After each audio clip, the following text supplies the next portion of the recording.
ఆహా ఏమి రుచి అనరామై మరచి రోజు తినా మరి మోజే తీరనిది. ఆహా లెగ్ పీసు, చిన్న చిన్న ఎగ్స్, ఎంతో గ్రేవీగా ఉన్న కర్రీ, ఆవిర్లు వస్తున్న కూరను చూస్తుంటే అమాంతం ఒక్కసారి తినాలనిపిస్తుంది కదా ఫ్రెండ్స్. ఈరోజు మా ఇంట్లో స్పెషల్ ఇదేనండి. మరి కర్రీ చేసుకుంటూ మీతో కొన్ని ముచ్చట్లయితే చెప్పేస్తాను రండి మరి. హాయ్ ఫ్రెండ్స్, నేను మీ మహాతో ముచ్చట్లు ఛానల్కి స్వాగతం అండి. ఎలా ఉన్నారు అందరూ? అందరూ బాగుండాలి, అందులో నేను ఉండాలి. సరే, ఈరోజు వీడియోలోకి వెళ్ళిపోతే ఎప్పుడు సండే వచ్చినా మా వారు చికెన్ మాత్రమే తీసుకువస్తారు. ఈరోజు ఎందుకనో తెలియదు కానీ 2 లెగ్ పీసులు కూడా తెచ్చారండి. అదేదో వీడియోలో కుమారి ఆంటీ అంటుంది కదా 2 లివర్లు ఎక్స్ట్రా అని, అలా ఈరోజు 2 లెగ్ పీసులు ఎక్స్ట్రా వచ్చాయి.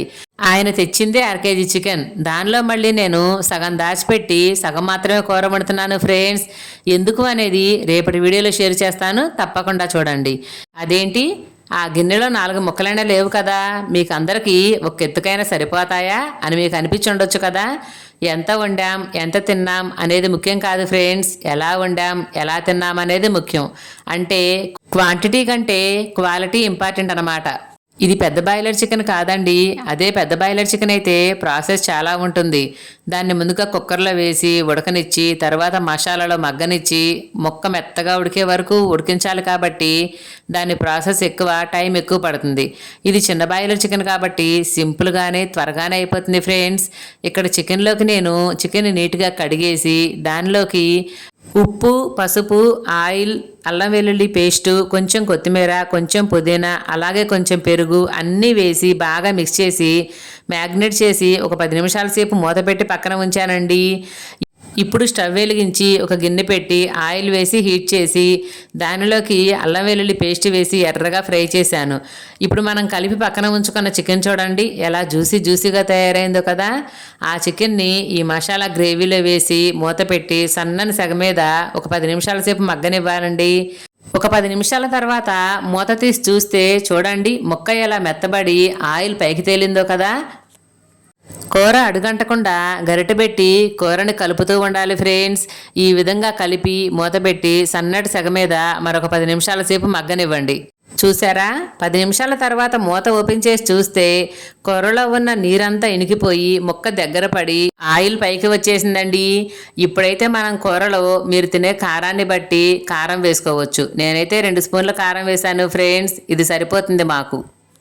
నేను అసలు ప్యాకెట్ కారం వాడను ఫ్రెండ్స్. ఎండుమిరపకాయలు కొని తొడాలు తీసి కారం మిల్లాడించుకొని ఆ కారమే వాడుకుంటామండి.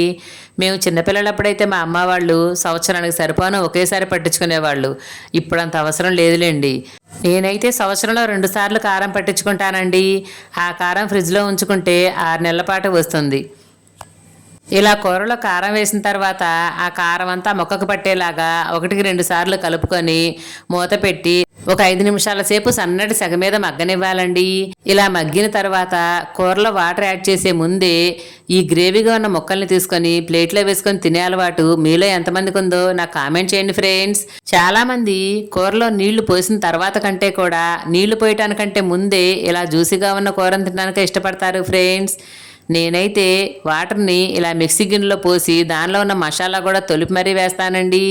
మీరు ఇలా వేస్తారా? కూరలో వాటర్ యాడ్ చేసిన తర్వాత మా వారు 2 చిన్న చిన్న ఎగ్స్ తెచ్చారండి. అవి కూడా కూరలో మిక్స్ చేసేసి మూత పెట్టి కదిలించకుండా మంటను మీడియం ఫ్లేమ్ మీద పెట్టి ఒక 10 నిమిషాల సేపు అయితే ఉడకనివ్వాలండి. ఇలా ఉడికిన తర్వాత ధనియాల పొడి, అలాగే ఉప్పు మనం స్టార్టింగ్లో వేసాము, మళ్ళీ వేయలేదు కాబట్టి ఉప్పు చూసుకొని కొంచెం కల్లుప్పు వేయాలి. ఇలా ఉప్పు, ధనియాల పొడి అన్నీ వేసిన తర్వాత ఇక కూర ఇంకొక 2 మినిట్స్లో దింపేస్తామనగా కొత్తిమీర వేసుకుంటే ఆ ఫ్లేవర్ మామూలుగా ఉండదు ఫ్రెండ్స్.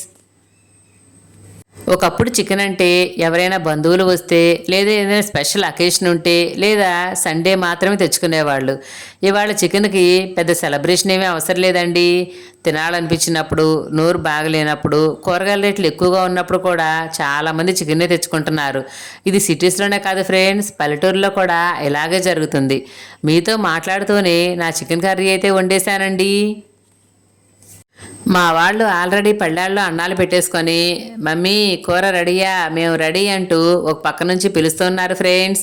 మరి నా కర్రీ మీకు ఎలా అనిపించిందో తప్పకుండా కామెంట్ చేయండి. అలాగే నా వీడియో నచ్చితే లైక్ చేయండి, షేర్ చేయండి, నా ఛానల్ సబ్స్క్రైబ్ చేసుకొని నన్ను సపోర్ట్ చేయండి ఫ్రెండ్స్.